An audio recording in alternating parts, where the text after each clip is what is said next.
Hello everyone, स्वागत है आपका हमारे चैनल एसएससी बुक एसबी में। दोस्तों, आज का हमारा वीडियो होने वाला है एसएससी जीडी एग्जाम्स के लिए, जिसमें हम करने वाले हैं पॉलिटी के कुछ इंपॉर्टेंट क्वेश्चन जो एसएससी जीडी एग्जाम में प्रीवियस ईयर पूछे गए थे। इसमें मैं टॉप 50 क्वेश्चन कराने वाला हूं।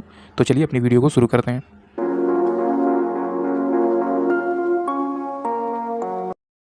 तो यहाँ से दोस्तों हमारा पहला क्वेश्चन जो है वो शुरू होता है, जिसमें हमसे पूछा गया है भारतीय लेखा परीक्षा और लेखा विभाग का प्रशासनिक प्रमुख कौन होता है। तो भारतीय लेखा परीक्षा और लेखा विभाग का जो हेड होता है वो नियंत्रक एवं महालेखा परीक्षक होता है। तो आप इसे याद रखेंगे कि लेखा परीक्षा और लेखा विभाग का जो प्रशासनिक प्रमुख होता है, जो हेड होता है, वो नियंत्रक एवं महालेखा परीक्षक होता है।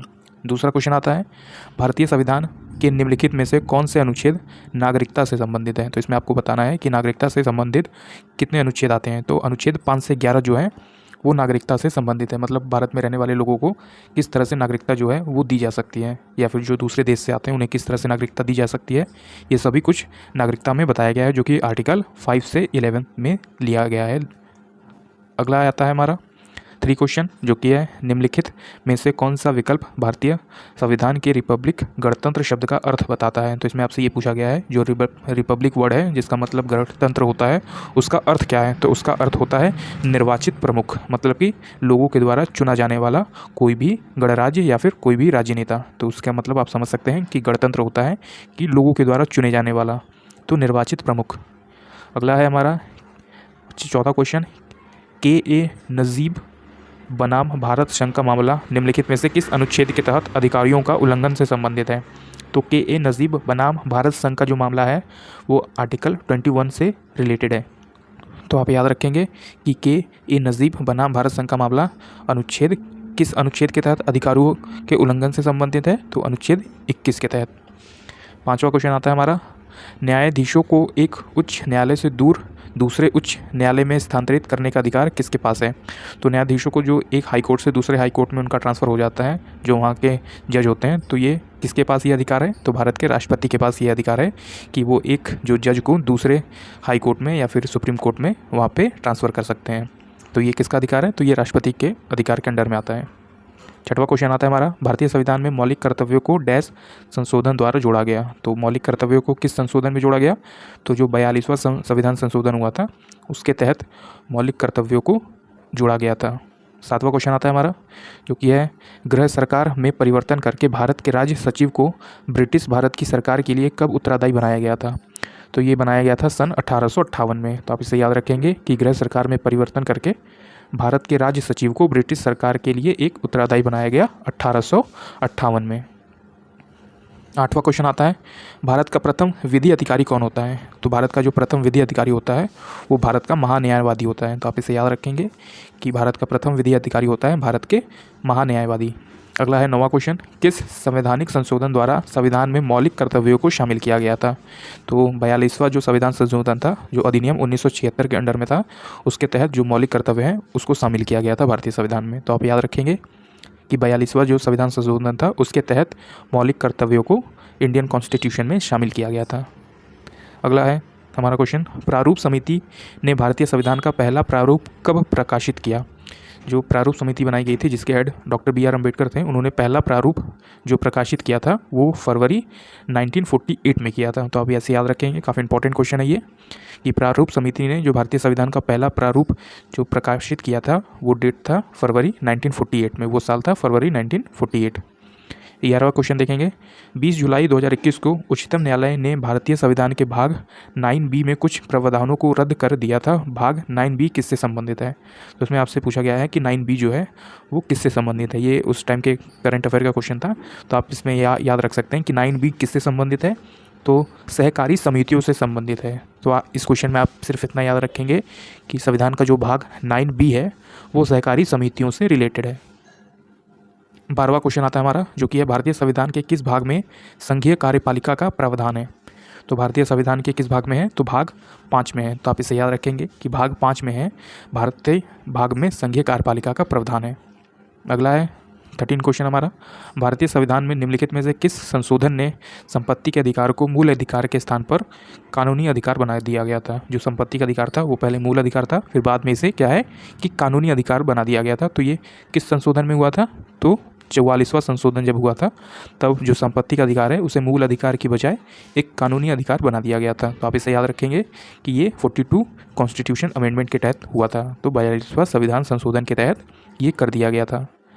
अगला आता है हमारा क्वेश्चन 14 जो कि हम है पूछ रहा है भारतीय संविधान का निम्नलिखित में से कौन सा अनुच्छेद भारत की द्विसदनीय संसद का प्रावधान करता है।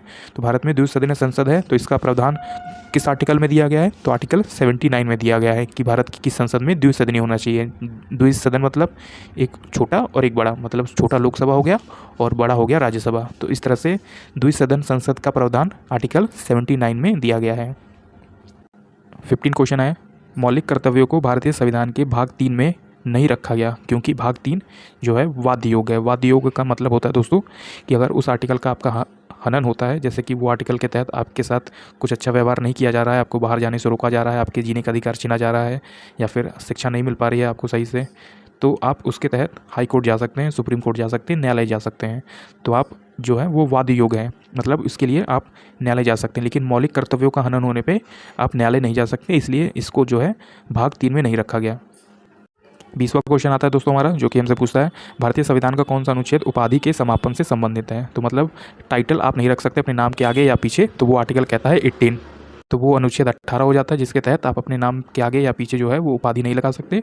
तभी लगा सकते हैं जब आप सैन्य फील्ड में हो या फिर मेडिकल फील्ड में हो, मतलब शैक्षिक फील्ड में हो। अगर आपने कोई डिग्री हासिल करी है या फिर आप सेना में रहे हो तभी अपने नाम के आगे मेजर, कर्नल, या फिर अगर आपने शैक्षिक योग्यता प्राप्त की है जैसे डॉक्टर, PhD, तो इस तरह से आप अपने नाम के आगे जो है उपाधि लगा सकते हो। अदरवाइज़ कोई भी आम इंसान जो है वो उपाधि नहीं लगा सकता, मतलब टाइटल नहीं रख सकता।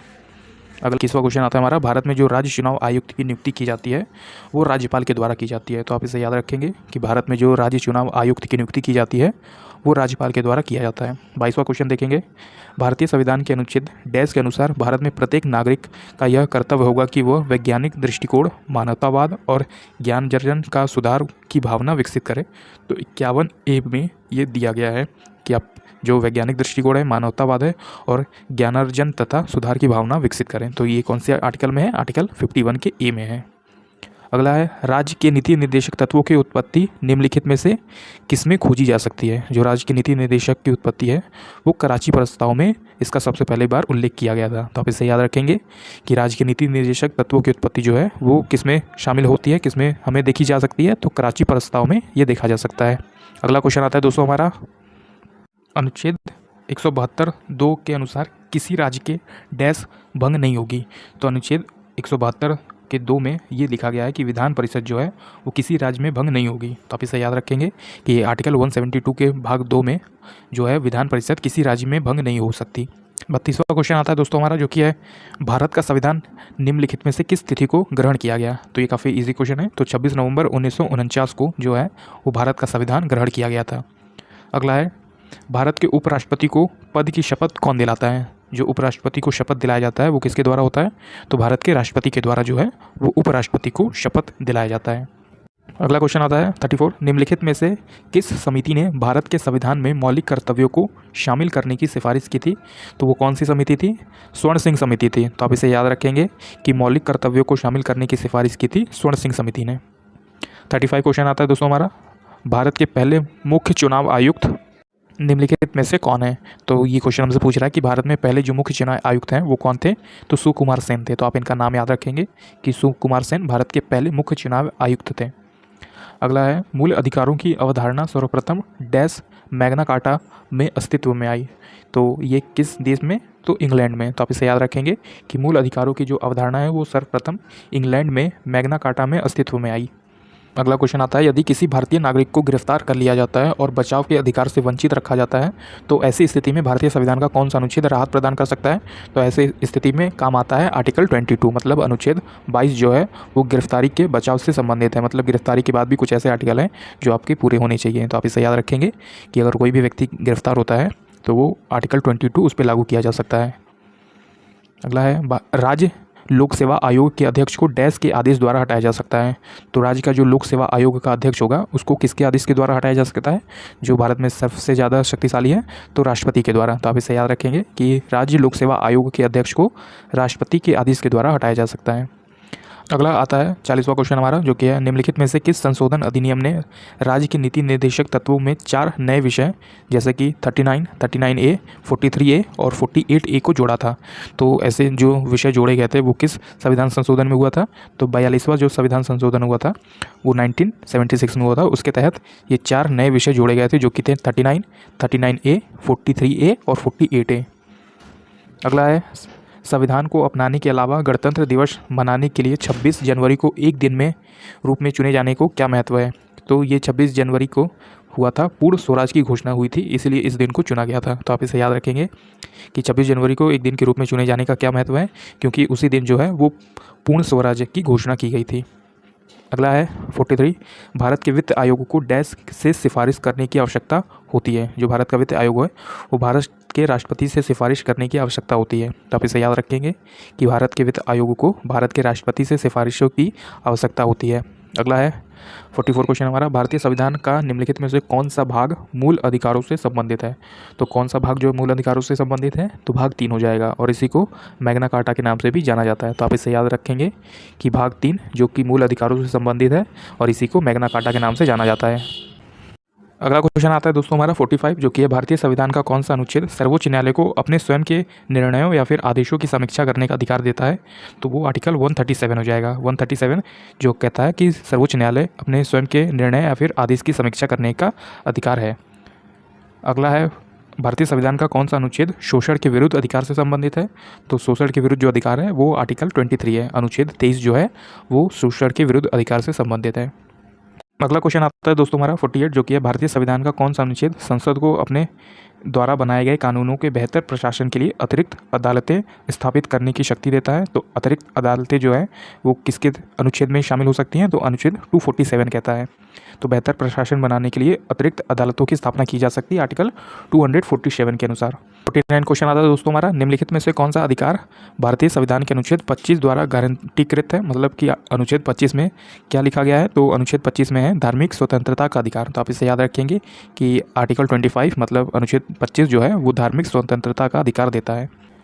50वां क्वेश्चन आता है दोस्तों हमारा, जो कि है भारतीय संविधान का कौन सा अनुच्छेद यह निर्धारित करता है कि सर्वोच्च न्यायालय द्वारा घोषित कानून भारत के क्षेत्र के भीतर सभी अदालतों पर बाध्यकारी होगा? मतलब भारत में जितने भी अदालत हैं वहाँ पे सुप्रीम कोर्ट का ऑर्डर जो है वो माना जाएगा। ये आर्टिकल कहता है 141 141 आर्टिकल ये कहता है कि सर्वोच्च न्यायालय ने जो कानून घोषित किया है वो भारत में जितने भी अदालत हैं छोटे से लेकर बड़े तक वो सभी पर माना जाएगा, फॉलो होगा। 91वां क्वेश्चन आता है दोस्तों हमारा, भारतीय संविधान का निम्नलिखित में से कौन सा अनुच्छेद हमारी सामसिक संस्कृति और समृद्ध विरासत को महत्व देने और परीक्षित करने का प्रतिष्ठापित करता है?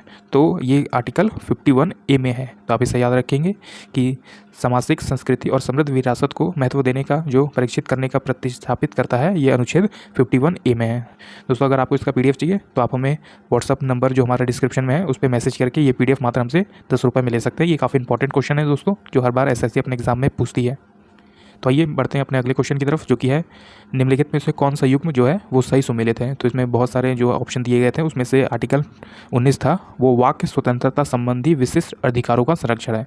मतलब आर्टिकल 19 में जो है वो बोलने की स्वतंत्रता और कुछ अन्य स्वतंत्रता भी दी गई है, तो ये एकदम सही सुमेलित हो जाता। अगला क्वेश्चन आता है, भारतीय संविधान के किस अनुच्छेद में उल्लेख है कि सर्वोच्च न्यायालय द्वारा घोषित कानून सभी न्यायालयों पर बाध्यकारी होगा? तो ऊपर मैंने आपको बता दिया था, तो यही वो है जो कि पूछा गया है हमसे एक बार फिर। 141 अनुच्छेद 141 जो है वो कहता है कि भारतीय संविधान के अनुच्छेद में सर्वोच्च न्यायालय ने जो कानून घोषित किया है वो भारत के सभी न्यायालयों पर बाध्यकारी होगा, मतलब माना जाएगा। तो ये आर्टिकल कहता है 141। अगला है, भारतीय संविधान का अनुच्छेद 323 किससे संबंधित है? तो लोक सेवा आयोग की रिपोर्टों से संबंधित है। तो आप याद रखेंगे कि अनुच्छेद 323 संबंधित है लोक सेवा आयोग की रिपोर्टों से। अगला क्वेश्चन आता है दोस्तों हमारा, जो कि है भारतीय संविधान में मूलतः डैश अनुच्छेद थे? तो जो सबसे पहले अनुच्छेद शामिल हुए थे वो कितने थे? तो 395 थे। तो आप याद रखेंगे जो मूलतः संविधान में अनुच्छेद थे वो 395 थे, पहले थे। अगला है, भारतीय संविधान के अनुच्छेद 167 के तहत वर्णित मुख्यमंत्री का कर्तव्य क्या है? जो अनुच्छेद 167 कहता है हमारा वो किस बारे में है? तो वो मंत्रिपरिषद के सभी निर्णयों की सूचना राज्यपाल को देना, इससे संबंधित है। तो आर्टिकल 167 किससे संबंधित है? मुख्यमंत्री का ये कर्तव्य है कि वो आर्टिकल 167 के तहत मंत्रिपरिषद के सभी निर्णयों की सूचना राज्यपाल को दें। अगला क्वेश्चन आता है, भारतीय संविधान का कौन सा अनुच्छेद राज्य द्वारा वित्त पोषित किसी भी शिक्षित संस्था में धार्मिक शिक्षा को प्रतिबंधित करता है?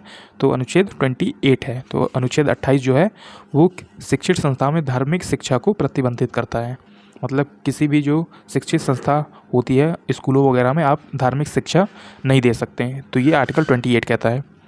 अगला है, भारत के संविधान की प्रस्तावना में निम्नलिखित में से किसका उल्लेख है? तो किसका उल्लेख है? विचार का, अभिव्यक्ति, विश्वास, आस्था और उपासना की स्वतंत्रता का उल्लेख है। तो आप इसे याद रखेंगे कि भारत के संविधान में जो प्रस्तावना है, प्रीएम्बल है, उसमें किसका उल्लेख है? तो विचार का है, अभिव्यक्ति का है, विश्वास का है, आस्था का है और उपासना की स्वतंत्रता का है। 61 क्वेश्चन आता है हमारा, भारतीय संविधान के किस संशोधन ने संपत्ति के अधिकार को मौलिक अधिकार की सूची से हटा दिया गया था? जो 44वां संविधान संशोधन हुआ था उसके अंडर में संपत्ति के अधिकार को मौलिक अधिकारों की सूची से हटा दिया गया था। अगला क्वेश्चन आता है दोस्तों हमारा, जो कि है, निम्नलिखित में से कौन सा भारतीय संविधान में मौलिक कर्तव्यों के अंतर्गत नहीं आता?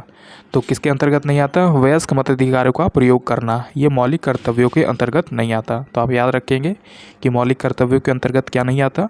वयस्क मताधिकार का प्रयोग करना। 63 क्वेश्चन आता है दोस्तों हमारा, जो कि है,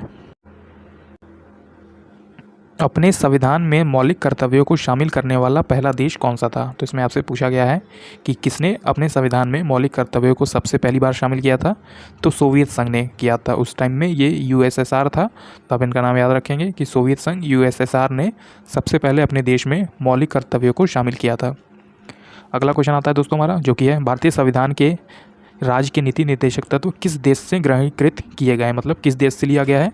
तो जो राज्य के नीति निर्देशक तत्व हैं भारतीय संविधान के हैं, तो वो आयरलैंड देश से लिया गया है। तो आप इसे याद रखेंगे कि भारतीय संविधान का जो राज्य का नीति निर्देशक तत्व है ये आयरलैंड से लिया गया है। अगला क्वेश्चन आता है दोस्तों हमारा, जो कि है, भारत संविधान में मौलिक कर्तव्यों की अवधारणा किस देश के संविधान से ली गई है? जो मौलिक कर्तव्यों की अवधारणा ली गई है वो किस देश से ली गई है? तो ये यूएसएसआर से ली गई है, मतलब सोवियत संघ से ली गई है। तो आप इसे याद रखेंगे कि मौलिक कर्तव्यों की अवधारणा ली गई है सोवियत संघ से, और इससे पहले जो पूछा गया था राज्य के नीति निर्देशक तत्व वो लिया गया है आयरलैंड से। तो ये काफ़ी इंपॉर्टेंट क्वेश्चन है, ये कई बार एग्जाम में पूछे जाते हैं, तो आप इन्हें अच्छे से याद रख लीजिए। अगला क्वेश्चन आता है, भारत ने राज्य के नीति निर्देशक सिद्धांतों में, जिसे डीपीएसपी कहते हैं, वो आयरिश संविधान से संग्रहित है, मतलब ग्रहित है, लिया गया है। तो आप इसे याद रखेंगे कि राज्य के नीति निर्देशक तत्व जो है वो आयरलैंड से या फिर आयरिश संविधान से लिया गया है। अगला है, भारतीय संविधान के भाग 3 में मूल अधिकारों के कितने समूह शामिल हैं? तो कितने मूल अधिकारों के समूह शामिल हैं? तो 6 मूल अधिकारों के समूह जो हैं वो शामिल हैं। अगला है, किस संविधान संशोधन के तहत राज्य 6 से 14 वर्ष तक के आयु वाले सभी बच्चों को मुफ्त और अनिवार्य शिक्षा प्रदान करेगा? तो 86 जो है उसके तहत, जो 86 संविधान संशोधन हुआ था उसके तहत जो है वो 6 से 14 वर्ष के बच्चों को मुफ्त अनिवार्य शिक्षा प्रदान करेगा। अगला क्वेश्चन आता है दोस्तों हमारा, जो कि है, सर्वोच्च न्यायालय के सहायक शक्तियों के लिए प्रावधान निम्नलिखित में से कौन कर सकता है? तो भारत की संसद कर सकती है। तो आप इसे याद रखेंगे कि सर्वोच्च न्यायालय के सहायक शक्तियों के लिए प्रावधान भारत की संसद कर सकती है।